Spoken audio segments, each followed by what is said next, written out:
Hi everyone. நம்மள நிறைய வீட்டில் 2 பேருமே ஒர்க்கிங், பசங்களும் வந்து ஸ்கூலுக்கு போகணும். 7:30லேருந்து 8க்குள்ளே நம்ம குக் பண்ணி முடித்து பேக் பண்ணிவிட்டு எல்லாரும் கிளம்பி போயாகணும். அப்படின்னும்போது குக்கிங் வந்து ஒரு பெரிய டாஸ்க்காக இருக்கும். ரெகுலராக அதை குக் பண்ணிகிட்டே இருக்கும்போது நம்மளுக்கு ரொம்ப ஹெக்டிக்காக தெரிகிற மாதிரி இருக்கும். இதுதானே டெய்லி தானே பண்ணுறோம், இல்லை இது பண்ணால் போதும், இவ்வளோ இருந்தால் போதும் அப்படின்ற ஒரு மனநிலை வந்து அன்ஹெல்தி லைஃப் ஸ்டைலுக்கு நம்ம வந்து சேஞ்ச் ஆகிறதுக்கு நிறைய பாசிபிலிட்டிஸ் இருக்குது. ஸோ குக்கிங்கை வந்து சிம்பிளராக ஆக்கிறதுக்கு நான் ஒரு சில டெக்னிக்ஸ் வந்து ஃபாலோ பண்ணிகிட்டு இருக்கேன். எனக்கு அது ஹெல்ப்ஃபுல்லாகவே இருக்குது. ஸோ அந்த டெக்னிக்ஸை இந்த வீடியோவில் உங்கள் கூட நான் ஷேர் பண்ணுறேன். உங்களுக்கும் பிடிச்சிருந்துன்னா நீங்களும் வந்து யூஸ் பண்ணிக்கோங்க. இது இஞ்சி பூண்டு பேஸ்ட் வந்து நம்மளுடைய குக்கிங்கில் நம்ம அதிக அளவில் யூஸ் பண்ணுற ஒரு விஷயம். இந்தியன் குக்கிங்கில் நம்ம எல்லாத்துக்குமே நம்ம நிறைய வந்து இஞ்சி பூண்டு சேர்த்துப்போம். அண்ட் நம்ம உடம்புக்கு ரொம்பவே நல்லது அது. அது வந்து நம்ம வேலைக்கு போகிறோம் அப்படின்னா அடிக்கடி உரிச்சு அரைச்சிட்டு இருக்கிறது வந்து கண்டிப்பாக ஒரு கஷ்டமான விஷயம். வந்து வேலைக்கு போகிறவங்களுக்கு கொஞ்சம் கஷ்டமாக இருக்குன்னா பல்காக அரைச்சி அதை நல்லா ஃப்ரெஷ்ஷாக எப்படி ஸ்டோர் பண்ணிக்கலாம் அப்படின்னு தான் இன்றைக்கி பார்க்க போகிறோம். அதுக்கு நான் வந்து இந்த கப்பால் வந்து ஒரு 3/4 கப் அளவுக்கு பூண்டு உரித்து வச்சுருக்கேன். பூண்டு வந்து சிம்பிளாக வித்தின் நோ டைம் குயிக்காக எப்படி உரிக்கலாம் அப்படின்ற மாதிரி நான் வீடியோ வந்து ஆல்ரெடி நம்ம சேனலில் போஸ்ட் பண்ணியிருக்கேன். அது பார்க்காதவங்க லிங்க் வந்து டிஸ்கிரிப்ஷன் பாக்ஸில் வைக்கிறேன், கண்டிப்பாக செக் பண்ணி பாருங்கள். ரொம்ப எஃபர்ட்லெஸ். உங்களுக்கு பூண்டு உரிக்கிறது ரொம்பவே கஷ்டமான ஒரு வேலைன்னு எல்லாருமே நினைப்போம். கண்டிப்பாக கை எரிச்சல் இருக்கும், நெகத்துக்குள்ளே எரிச்சல் இருக்கும், அந்த மாதிரி நிறைய இருக்கும். அந்த மாதிரி டைம் இருக்காது உரிக்கிறதுக்கு கடகடன்னு. அதனாலே வந்து பூண்டு அதிகமாக சேர்த்துக்காமல் கூட போகும். ஸோ இது மாதிரி நீங்கள் இந்த டெக்னிக் ஃபாலோ பண்ணி நீங்கள் பண்ணிங்கன்னா ஈஸியாக பூண்டு வந்து எவ்வளோ வேணாலும் உரிச்சிடலாம். இந்த பூண்டு எல்லாமே நான் ஒரு 5லேருந்து 10 நிமிஷத்துக்குள்ளே எல்லாத்தையுமே உரித்து க்ளீன் பண்ணி எடுத்து வச்சுட்டேன் நான். இப்போ இதை வந்து மிக்ஸி ஜாருக்குள்ளே சேர்த்துக்கிறேன். இப்போது இஞ்சி வந்து அதே அளவுக்கு எடுத்துருக்கேன், அதையும் வந்து உள்ளே சேர்த்துக்கலாம். கொஞ்சம் பொடியாக நம்ம கட் பண்ணிக்கிட்டோன்னா ஈஸியாக இருக்கும் மையறதுக்கு.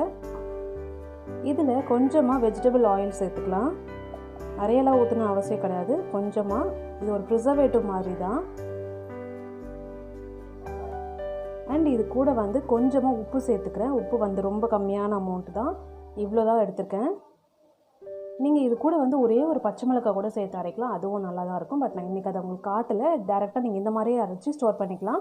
ஸோ இப்போ உப்பு சேர்த்துருக்கிறதுனால எண்ணெயும் சேர்த்துருக்கோம். இது வந்து ஒரு மாதத்துக்கு உங்களுக்கு ஃப்ரெஷ்ஷாகவே இருக்கும். ஸோ இதை நம்ம அரைச்சி எடுத்துக்கலாம். நல்ல ஒரு ஃபைன் பேஸ்ட்டாக வந்து அரைச்சி எடுத்தாச்சு. இதை வந்து நம்ம ஸ்டோர் பண்ணிக்கிறது நீங்கள் ரெகுலராக யூஸ் பண்ணுறதுக்கு ஒரு சின்ன பாக்ஸில் ஸ்டோர் பண்ணிவிட்டு, இது மாதிரி ஐஸ் க்யூப் ட்ரேஸ் இருக்கும் இல்லையா, வீட்டில் நம்ம ஃப்ரிட்ஜு வாங்கும்போது ஃப்ரிட்ஜ் கூடயே வரும், அதுவே போதும். இல்லை நீங்கள் வந்து தனியாக வந்து கேப்போடு இருக்கிற மாதிரி வாங்கினாலோ, இல்லை டிசைன் போட்ட மாதிரி ஏதாவது சிலிக்கான் ட்ரேஸ் அது மாதிரி ஏதாவது வாங்கினாலும் ஓகே. நான் வந்து இன்றைக்கி உங்களுக்கு இதில் தான் காட்டுறேன். இதில் வந்து நான் ஒரு மீடியமாக ஒரு குக்கிங்க்கு, அதாவது இப்போ ஒரு குருமா வைக்கிறோம், அதுக்கு ஒரு முட்டை குழம்பு வைக்கிறோம், அதுக்கெலாம் நம்ம எவ்வளோ போடுவோமோ அந்த ஸ்பூனால் ஒரு ஸ்பூன் எடுத்து நான் வந்து இதில் வைக்கிறேன். ஸோ அது அளவு கரெக்டாக இருக்கும். இது நல்லா ஃபார்ம் ஆனதுக்கப்புறம் ஒரு க்யூப் எடுத்து நீங்கள் போட்டிங்கன்னா ஒரு இதுக்கு கரெக்டாக இருக்கும் அப்படின்ற மாதிரியான ஒரு அளவுக்கு நான் இது எல்லாத்தையுமே வந்து டிஃபில் பண்ண போகிறேன். இப்போ பார்த்தீங்கன்னா இது ஃபுல்லாகவே நான் வந்து வச்சுட்டேன். இதை வந்து ஃப்ரீசரில் வச்சிடலாம். வச்சுட்டு ஒரு 2-3 ஹவர்ஸில் வந்து உங்களுக்கு நல்லா ஃப்ரீஸ் ஆகிடும்.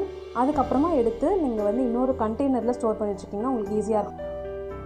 இது வந்து கொஞ்சம் பெரிய ட்ரே. அதை விட ஒரு சில ரெசிபீஸ்க்கு நம்ம கொஞ்சம் நிறைய போட வேண்டியது இருக்கும். ஸோ அந்த மாதிரி டைமில் இந்த க்யூப் எடுத்துப்பேன். இப்போ பார்த்தீங்கன்னா இதுலேயும் வந்து நான் ஃபில் பண்ணி வச்சுட்டேன். இதில் வந்து இன்னும் கொஞ்சம் இருக்குது. இதை வந்து நான் சின்ன ஒரு கண்டெய்னரில் போட்டு இப்போ ஒரு வாரத்துக்குள்ளே யூஸ் பண்ணுறதுக்கு அதை யூஸ் பண்ணிப்பேன். இதை வந்து ஸ்டோர் பண்ணி வச்சுட்டா எனக்கு 1 மாதம்லாம் வராது, கண்டிப்பாக அதுக்குள்ளேயே தீர்ந்து போயிடும். பட் வந்து ஒரு 2-3 வாரத்துக்கு மேலே வந்து ஃப்ரெஷ்ஷாக ஸ்டோர் பண்ணிக்கலாம். அடிக்கடி அரைக்க வேண்டிய வேலை கிடையாது. தேங்காயும் இந்த மாதிரி வந்து துருவி நம்ம வந்து பாக்ஸில் போட்டு ஃப்ரீசரில் வச்சுட்டோன்னா ரொம்ப நாள் அப்படியே இருக்கும். நம்ம ஏதாவது பொரியலுக்கு போடணும், தேங்காய் சட்னி அரைக்கணும்னா கூட இது மாதிரி பண்ணிக்கலாம். அடிக்கடி எங்களுக்கு தேங்காய் கிடைக்காதப்போ ஒரு 4-5 தேங்காய் சேர்த்து ஊர்லேருந்து வாங்கிட்டு வரோம் அப்படின்னா அதை அந்த மாதிரி பண்ணி வச்சுப்பேன்.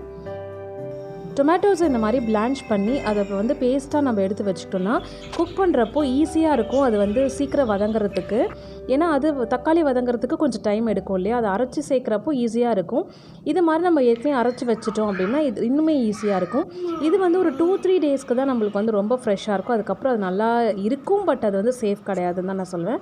ஸோ கொஞ்சமாக எண்ணெயும் கொஞ்சமாக உப்பும் போட்டு நான் இதை வந்து பேஸ்ட்டாகவே தான் வச்சுருக்கேன். இதை க்யூபாக வேணும்னு நீங்கள் இது ஃப்ரீஸ் பண்ணி கூட வச்சுக்கலாம். நான் 2 நாளைக்கு கரெக்டாக இது யூஸ் பண்ணி முடிச்சிருவேன். ஸோ அதனால் இது மாதிரியே நான் வச்சுக்கிறேன். அனியன்ஸ் இல்லாத ரெசிபியே இல்லைன்னு தான் சொல்லணும். அதுவும் சின்ன வெங்காயம் வந்து ரொம்பவே டேஸ்ட் அதிகம். ஆனால் நான் 1 நம்பர் சோம்பேறி அதை உரிக்கிறதில்ல. ஸோ ஒரு 4-5 டேஸ்க்கு தேவையான அளவுக்கு ஃப்ரீயாக இருக்கும் போது இல்லை வீக்கெண்டில் வந்து அதை உரித்து வச்சுப்பேன். பெரிய வெங்காயம் வந்து நைட்டு பையனுக்கு வந்து சொல்லி கொடுத்துட்ருக்கும்போது, நான் எதாவது ஒர்க் பண்ணும்போது, பேசிகிட்டு இருக்கும்போது அப்படியே ஒரு 4-5 வெங்காயம் நான் மறுநாளுக்கு தேவையானதை உரித்து அது கூட சேர்த்து வச்சுருவேன். இது வந்து புதினா, கொத்தமல்லி, பச்சை மிளகாய் அண்ட் பூண்டெல்லாம் போட்டு கொஞ்சமாக லெமன் ஜூஸ் வந்து அதில் ஊற்றி இது நீங்கள் வந்து அரைச்சி வச்சிட்டிங்கன்னா, இது வந்து நீங்கள் எப்போ வேணுமோ அதை நீங்கள் ஆட் பண்ணிக்கலாம். நீங்கள் ஒரு பிரிஞ்சி ரைஸ் செய்கிறீங்க, இல்லை ஒரு வெஜ் ரைஸ் செய்கிறீங்க, இல்லை ஏதோ ஒரு குருமா செய்கிறீங்கன்னா எல்லாத்துக்குமே நம்மளுக்கு மோஸ்ட்டாக அது தேவைப்படும். ஸோ அதையும் வந்து நான் ஃப்ரீஸ் பண்ணி அதை வந்து க்யூப்ஸாக எடுத்து பாக்ஸில் போட்டு வச்சுப்பேன். இது வந்து பட்டர் நான் வந்து வீட்லேயே தான் செய்கிறது. ஸோ அது வந்து இப்படி செட் ஆகிடுச்சு. அதை வந்து குட்டி குட்டி க்யூப்ஸாக, அதாவது ஒரு தோசைக்கு தேவையான அளவுக்கு, ப்ரெட்டில் டோஸ்ட் பண்ணுறதுக்கு தேவையான அளவுக்கு நான் அதை வந்து பீசஸாக போட்டு வச்சுப்பேன். ஸோ ஒரு பீஸ் எடுத்துக்கலாம். லெமன் வந்து நிறையவே அம்மா வீட்டிலேருந்து கொடுத்து விடுவாங்க. ஆனால் அது எடுத்து போடுறதுக்கு எனக்கு ஒரு சோம்பேறியா, இல்லை அதை மறந்துடுவேன்னா என்னன்னே எனக்கு தெரியாது. அவசர அவசரமாக குக் பண்ணும்போது இதை எடுத்து அதை சீடு எடுத்து கட் பண்ணிவிட்டு எல்லாம் பண்ணணும் அப்படின்னா, சரி பரவாயில்ல இது தானே வேண்டாம் அப்படின்ற மாதிரி விட்டுடுவேன் நான். ஸோ அதனாலவே வந்து இதையும் வந்து நான் ஜூஸாக எடுத்துகிட்டு அதை வந்து ஃப்ரீஸ் பண்ணி க்யூபாக வச்சுப்பேன். இப்போ ஒரு ஃபிஷ் ஃப்ரை பண்ணுறோம், அதுக்கு நம்ம லெமன் ஜூஸ் ஊற்றணும். இல்லை ஒரு பிரியாணி பண்ணுறோம், அதில் லெமன் ஜூஸ் போடணும். லெமன் ஜூஸ் வந்து சம்மர் டைமில் போட்டு எடுத்துகிட்டு போகணும் அப்படின்னா இந்த மார்னிங் 7:30க்குள்ளே பண்ணுறதுன்றது ரொம்பவே கஷ்டம். ஸோ அதனால் நான் இதையுமே இந்த மாதிரி ஃப்ரீஸ் பண்ணி தனி க்யூப்ஸாக எடுத்து பேக் பண்ணிப்பேன். இது எல்லாத்தையுமே ஒரு 6 to 8 hours நீங்கள் ஃப்ரீஸ் பண்ணிவிட்டு அதுக்கப்புறம் அந்த க்யூப்ஸ் எல்லாம் எடுத்து தனியாக ஒரு பாக்ஸில் ஸ்டோர் பண்ணிக்கலாம்.